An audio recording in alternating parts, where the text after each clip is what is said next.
तो अभी तक हमने old English, middle English, age of Chaucer पढ़ा है और ये तीनों टॉपिक से जो भी एमसीक्यूज़, इम्पॉर्टेंट एमसीक्यूज़ या इम्पॉर्टेंट जो भी क्वेश्चंस बनते हैं वो सारे क्वेश्चंस को आज के इस वीडियो लेक्चर में हम डिस्कस करेंगे। तो बिना टाइम गवाए हम शुरू करते हैं आज का वीडियो सेशन। आज का जो पहला क्वेश्चन है वो नॉर्मन कॉन्क्विस्ट में बैटल ऑफ हेस्टिंग, जो एक इम्पॉर्टेंट लैंडमार्क है हिस्ट्री ऑफ इंग्लिश लिटरेचर के ओल्ड इंग्लिश लिटरेचर में।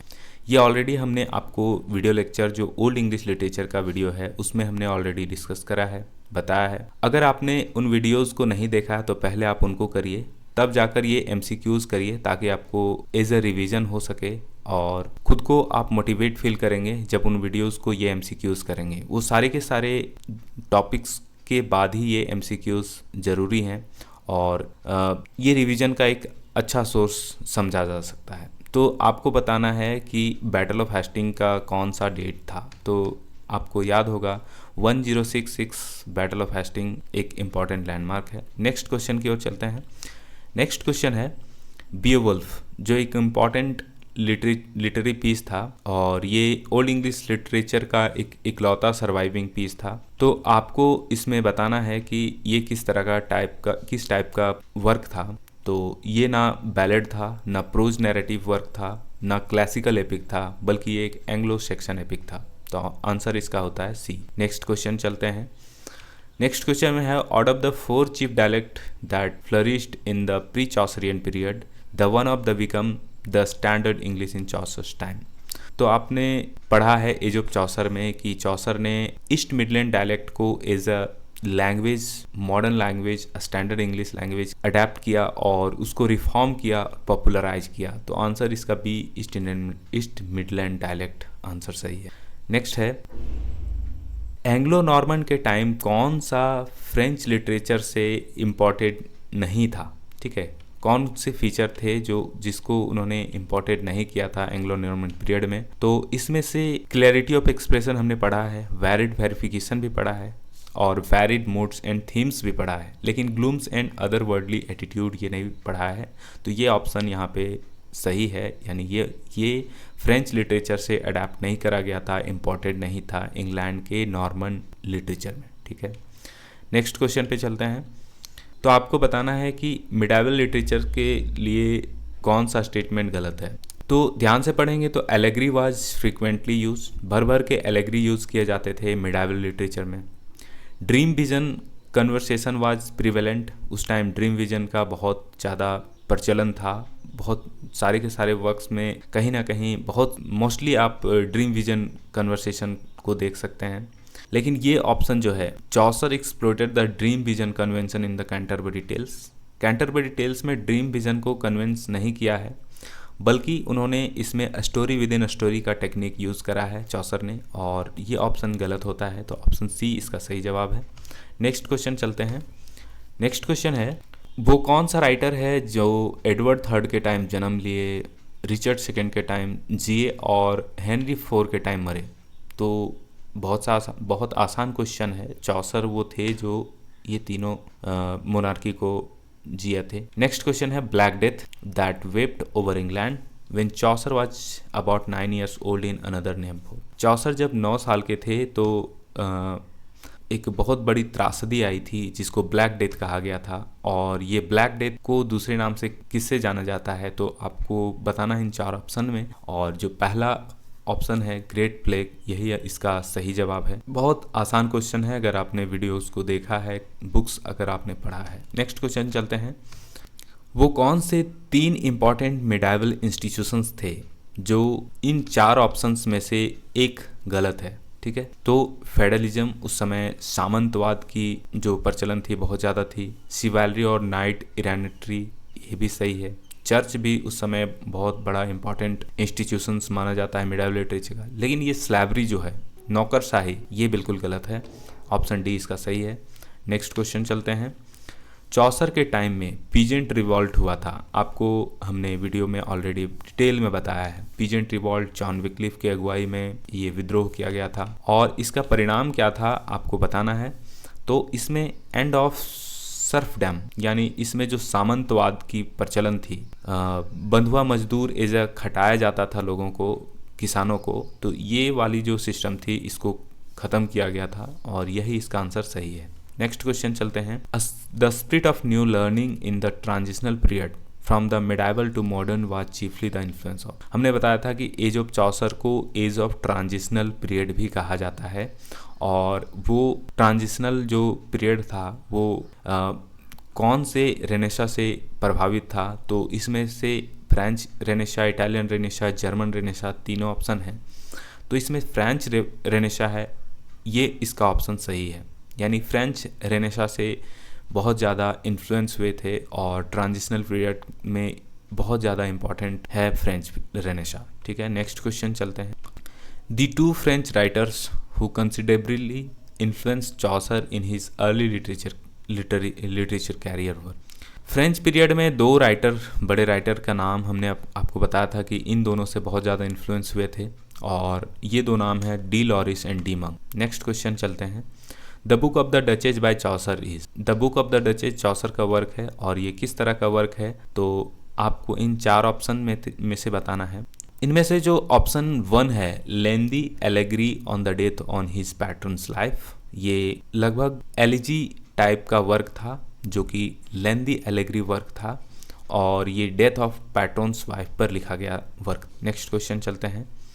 नेक्स्ट क्वेश्चन है, which of the following work of Chaucer bears close resemblance to Dante's Divine Comedy। दांते का डिवाइन कॉमेडी बेस्ट एलेग्री में इसको कंसीडर किया गया है, और इससे इन्फ्लुएंस होकर कौन सा वर्क चौसर ने लिखा था आपको बताना है इन चार ऑप्शन में।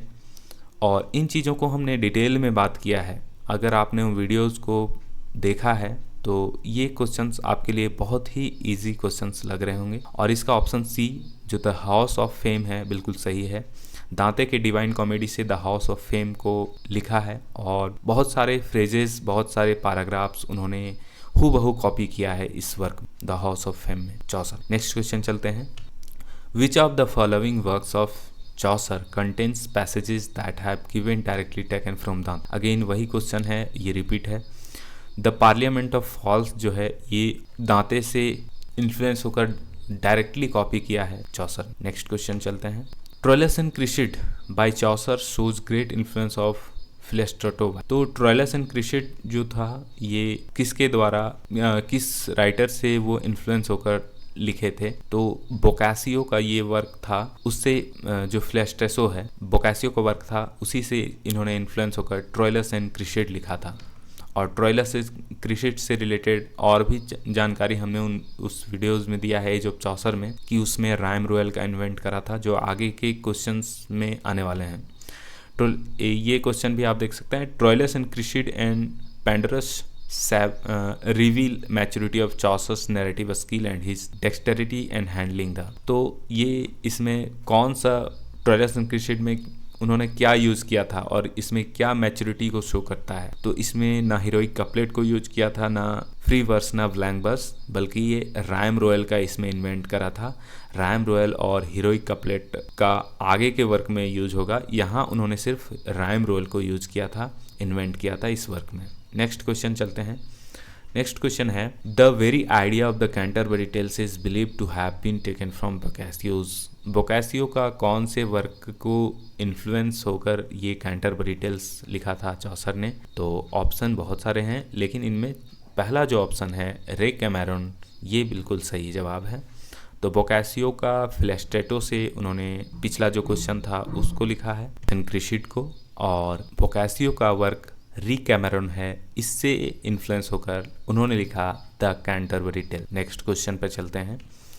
नेक्स्ट है, the poem by Chaucer known to be the first attempt in English to use the heroic couplet. First time उन्होंने हीरोइक कपलेट को यूज किया था इंग्लिश लिटरेचर में, और वो कौन सा वर्क है आपको पता है, the legend of good women, इसमें उन्होंने हीरोइक कपलेट को यूज किया था सबसे पहले। नेक्स्ट चलते हैं। Who has remarked that Chaucer found English as a dialect and left in a language? ये किन का कोटेशन है, तो लॉवेस जो ऑप्शन डी है बिल्कुल सही है, इन्हीं का ये कोटेशन है। Chaucer found English a dialect and left language. Next, Hudson has rightly said that under the influence of Chaucer in English poetry, the rhyme gradually displaced. दोस्तों, जैसा कि हमने बताया कि ओल्ड इंग्लिश लिटरेचर में बहुत ज़्यादा एलिट्रेशन का यूज़ किया जाता था, भर भर के लाइंस में यूज़ किए जाते थे, और उसको चौसर ने एज अ ट्रांजिशन बदलाव किया इंग्लिश पोइट्री में, एलिट्रेशन को बदलकर उनमें जो राइम्स हैं, मीटर्स हैं, उनको बहुत ज़्यादा यूज़ किया। तो इसमें से डिस्प्लेस किया गया एलिट्रेशन को। ऑप्शन बी बिल्कुल सही है, और ये हडसन ने इस चीज़ को कॉइन किया है। अगला सवाल है, चौसर ने यूज किया है ओटावा राइमा को, जो 8 सिलेबिक लाइंस होते हैं राइमिंग कपलेट में, और इसको यूज किया है किस वर्क में? तो ऑप्शन सी जो है the Book of the duchess, इसमें उन्होंने ओटावा राइमा का यूज किया है। नेक्स्ट है, in prologue and Canterbury Tales Chaucer employed the ottava rima, rhyme royal, heroic couplet, या both and A and B?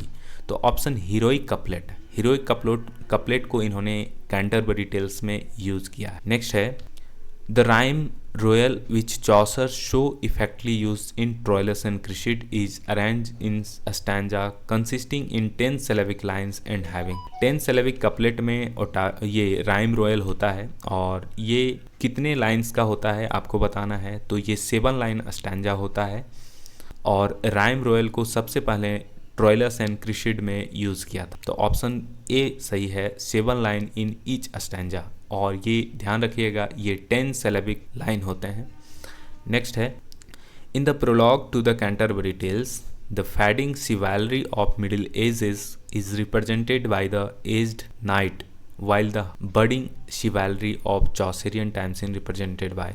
तो ऑप्शन 4 हैं, इनमें से आपको बताना है कैंटरबरी टेल्स में कि मिडिल एजेस का जो नाइट्स हैं उनमें क्या रिप्रेजेंट करता है। इन 4 ऑप्शंस में थे द स्क्वायर जो है वो मिडिल एजेस का जो नाइट के रूप में, उस जब आप स्टोरी पढ़ेंगे कैंटरबरी टेल्स तो बहुत ज़्यादा इससे रिलेटेड आपको लिंक मिलेगा द स्क्वायर का।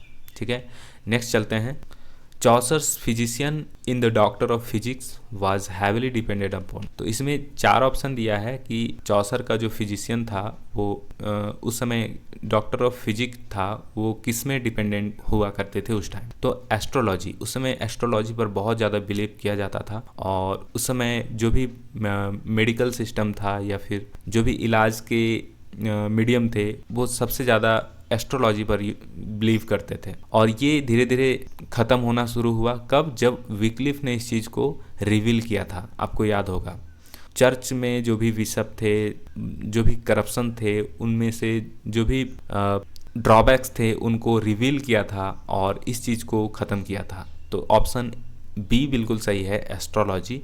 नेक्स्ट क्वेश्चन चलते हैं, Who among the following has been called the morning star of Renaissance? Morning star of Renaissance किसको कहा जाता है? आपको बहुत अच्छे से पता है कि चौसर को मॉर्निंग स्टार ऑफ रेनेसा और विक्लिफ को मॉर्निंग स्टार ऑफ रेफॉर्मेशन कहा जाता है। नेक्स्ट क्वेश्चन चलते हैं, Chaucer's Canterbury Tales is a story of, ये किस तरह का स्टोरी है?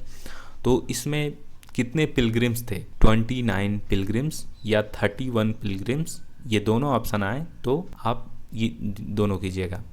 हमने चौसर के एज में बहुत अच्छे से बताया कि चौसर के कैंटरबरी टेल्स में कितने पिलग्रिम्स थे, कितने स्टोरी थे, कितने प्रोज वर्क थे, कितने पोएट्री वर्क थे, इन सारी चीज़ों को डिस्कस किया है। तो ऑप्शन सी 29 पिलग्रिम्स बिल्कुल सही है। नेक्स्ट क्वेश्चन चलते हैं, who among the following has been called by a Spenser is the well of English undefiled? ये कोटेशन है स्पेंसर का और उनका कोटेशन जाता है चौसर के लिए, तो ऑप्शन ए बिल्कुल सही है। अगले सवाल पर चलते हैं, Chaucer introduce the heroic couplet in English verse and invented. Heroic couplet को उन्होंने इंट्रोड्यूस किया था और इंग्लिश वर्स को उन्होंने इन्वेंट किया था, और ये वर्स फॉर्म था राइम रॉयल। और राइम रॉयल से रिलेटेड हमने बताया था कि ये राइम रॉयल जो वर्ड है, रॉयल क्यों बना, रॉयल इसमें क्यों लगा। ठीक है, नेक्स्ट क्वेश्चन पे चलते हैं, one of the main drawbacks of Troilus and Criseyde is. Troilus and Criseyde का जो मेन ड्रॉबैक्स था वो क्या था? हमने बताया था कि पैमेला को फर्स्ट प्रोज वर्क माना जाता है, फादर ऑफ इंग्लिश प्रोज, पैमिला का जो वर्क है। तो उसमें एक ड्रॉबैक्स था कि ये बहुत ज़्यादा लॉन्ग थे और टायरसम स्पीचेस थे, यानी बहुत कॉम्प्लिकेशन था इनके स्पीचेस में, यानी ये वर्स के फॉर्म में लिखा गया था, ट्रोइलस एंड क्रेसिड, जिस कारण से इनको फादर ऑफ इंग्लिश प्रोज नहीं कहा गया बल्कि grand father of English pros कहा गया है। इसीलिए ऑप्शन बी सही है, जो इसका ड्रॉबैक्स है इनके वर्क्स ट्रोइलस एंड क्रेसिड में। नेक्स्ट क्वेश्चन को चलते हैं। द कैरेक्टर ऑफ क्रेसिड इज, तो इसमें से आपको बताना है। तो बी जो ऑप्शन है, psychological study of complex women, इसमें कैरेक्टर्स हैं। जब आप इस वर्क को पढ़ेंगे तो इस चीज़ को आप रिलेट कर सकेंगे। फिलहाल चलते हैं अभी नेक्स्ट क्वेश्चन की ओर। नेक्स्ट क्वेश्चन है, the contemporary of Chaucer who is regarded the most original and powerful pros writer of his time is. तो चॉसर के टाइम में जो प्रोज, इकलौते प्रोज राइटर जो बहुत ही पावरफुल वर्क लिखे थे, जो बाइबल का ट्रांसलेशन था, वो जॉन विक्लिफ थे और इसका ऑप्शन सही है, जॉन विक्लिफ। नेक्स्ट क्वेश्चन पर चलते हैं। In the Canterbury Tales the fictional inn where the pilgrims meet in. Canterbury Tales में एक फिक्शनल इन को जिक्र करा गया है और वो ऑप्शन है टबार्ड इन, यानी बी ऑप्शन सही है, टबार्ड, ये ऑप्शन सही है। नेक्स्ट क्वेश्चन चलते हैं। Chaucer shows almost a modern attitude in this, यानी उन्होंने जो ऑप्शन जो दिए हैं, रियलिज्म, रिजेक्शन ऑफ कन्वेंशंस और ह्यूमर, इन सारी चीज़ों को उन्होंने यूज किया है और उनके वक्त में ये सारी चीज़ें शो ऑफ होते हैं। नेक्स्ट क्वेश्चन की ओर चलते हैं। नेक्स्ट क्वेश्चन है, Arnold criticises Chaucer for lacking in high seriousness. आपने बहुत अच्छे से पढ़ा है, ऑप्शन बी इसका बिल्कुल सही है। आर्नल्ड का एक कोटेशन है, हाई सीरियसनेस, वो कोटेशन आपको याद रखना है। Next question, whose followers are known as Lollards. Lollards movement के बारे में हमने बताया था कि जॉन विक्लिफ के द्वारा शुरू किया गया था और ये लास्ट मार्टिन लूथर किंग को इन्होंने बढ़ाया था। तो ऑप्शन बी बिल्कुल सही है, जॉन विक्लिफ। नेक्स्ट है, in which month did the pilgrims march towards Canterbury. तो कौन से मंथ में वो पिलग्रिम्स जर्नी के लिए जाते हैं? तो April month. April is a cruellest month. First line आपको याद रखना है, अप्रैल इसका सही है। Which of the following took place during 1455 to 85। ये डेट आपको याद होगा, 1455 to 85 ये वार ऑफ रोजेस कहा गया है स्टेट को। तो the war of roses 1455 to 1485, यानी ये 30 ईयर्स वार ऑफ रोजेस के लिए जाना जाता है। नेक्स्ट क्वेश्चन है, which of the following is prose story by Chaucer. तो उन्होंने 2 स्टोरी कहा था, वो दोनों ऑप्शन में से जो चॉसर का वर्क में एक और था जो सबसे लास्ट स्टोरी था, यानी टेल ऑफ मेलिवेन और the Parson's tale. Parson's tales last story होता है और टेल ऑफ मेलिवेंस ये चॉसर का इकलौता प्रोज स्टोरी होता है। यानी कैंटरबरी टेल्स में 2 प्रोज स्टोरी होते हैं और ये दोनों हैं ए और बी, टेल ऑफ मेलिवेंस और पार्सन्स टेल। नेक्स्ट चलते हैं, who is regarded is the first translator of Bible into English. तो इंग्लिश में ट्रांसलेट करने वाले सबसे पहले बाइबल का ट्रांसलेटर कहे जाते हैं विलियम जॉन विक्लिफ। ठीक है।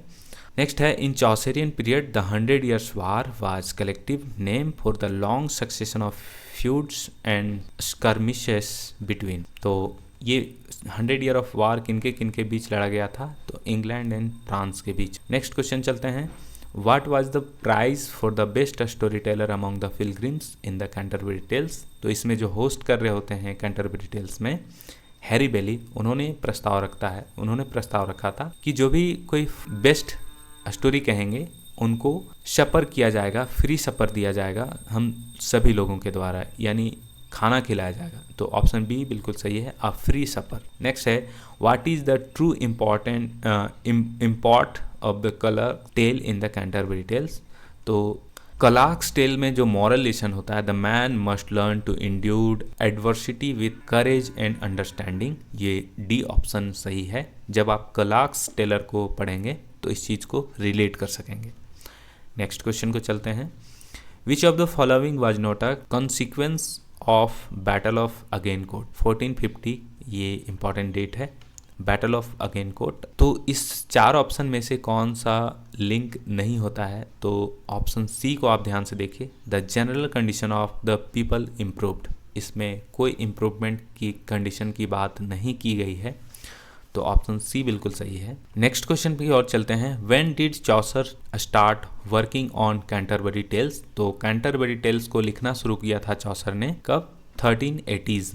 नेक्स्ट है which is the first major work of Geoffrey Chaucer? तो जॉफ्री चॉसर का बहुत सारे वर्क हैं, उनमें से the Book of the Duchess ये फर्स्ट मेजर वर्क के रूप में कंसिडर किया गया है। हालांकि अगर इसमें अगर लिखा होता फर्स्ट ओरिजिनल इंग्लिश वर्क तो द कैंटरबरी टेल्स होता, जो कि मास्टरपीस है चॉसर का। नेक्स्ट क्वेश्चन की ओर चलते हैं। In which year did Chaucer fought in 100 Years war between France and England? तो उन्होंने कौन से साल में उन्होंने डिप्लोमेटिक मिशन के लिए भेजे गए थे 100 Year ऑफ वार्स में? तो डेट आपको याद रखने हैं, 1359 में उन्होंने 100 Year ऑफ वार में खुद को शामिल किए थे एज अ डिप्लोमेटिक मिशन पर। नेक्स्ट क्वेश्चन की ओर चलते हैं। In which year Geoffrey Chaucer born? तो 1343 हमने आपको बताया था। बहुत सारे बुक्स में 1340 मिलते हैं, लेकिन आपको 1343 ही डेट याद रखने हैं, क्योंकि ऑक्सफोर्ड और यूजीसी नेट ने इस डेट को एक्सेप्ट किया है। ठीक है, नेक्स्ट चलते हैं। Who was the king when Geoffrey Chaucer was born? तो एडवर्ड थर्ड के टाइम उन्होंने जन्म लिया था, तो ऑप्शन बी सही है। The Canterbury Tales is an unfinished work where in each pilgrims was suppose to tell more than one tale. How many tales did Chaucer originally envision each pilgrims telling? तो उन्होंने consider किया था, उन्होंने सोचा था कि इस work को 124 टेल्स में लिखने की उन्होंने सोचा था। हर एक पिलग्रिम्स 2 स्टोरी जाते टाइम, 2 स्टोरी आते टाइम, यानी 4 स्टोरी एक पिलग्रिम्स के द्वारा, एक बंदे के द्वारा बोला जाना था, लेकिन ये पूरा हो नहीं सका, ये अनफिनिश्ड वर्क था। ठीक है, तो ऑप्शन ए सही है, 4। नेक्स्ट चलते हैं। During the period of which king did Chaucer fight in the English army for the 100 Years of war between France and England? और ये एडवर्ड थर्ड के टाइम उन्होंने 100 Year ऑफ वार में as a diplomatic mission में भेजे गए थे France और इंग्लैंड के बीच में, जो 100 Year ऑफ वार लड़ा जा रहा। ऑप्शन डी सही है। नेक्स्ट है Geoffrey Chaucer is also known as. Geoffrey Chaucer को और क्या कहा जाता है? The father of English literature. Next है which of Chaucer's work is associated with Valentine's Day? हमने बताया था कि वैलेंटाइन डे किस वर्क से लिया गया है, तो पार्लियामेंट ऑफ फॉल्स। इस वर्क से रिलेटेड जानकारी आप जब पढ़ेंगे तो इसमें वैलेंटाइन डे का कंसेप्ट निकल कर आता है, तो ऑप्शन सी सही है। और इस वैलेंटाइन डे से रिलेटेड हमने जानकारी दिया था आपको एज ऑफ चॉसर का जो वीडियो है उसमें। नेक्स्ट है which one of the following works of Geoffrey Chaucer is an elegy written in balance of Lancaster? तो एलेजी का work the Book of the Duchess, जो पिछले भी क्वेश्चन में भी ये क्वेश्चन आया था, इसी से मिलता जुलता, तो B option the Book of the Duchess बिल्कुल सही है। आज के लिए बस इतना ही, मिलते हैं नेक्स्ट वीडियो में 15th सेंचुरी के पढ़ेंगे। फिर अगेन जो भी टॉपिक हम पढ़ेंगे उसके बाद उससे रिलेटेड इम्पॉर्टेंट MCQs को भी डिस्कस करेंगे।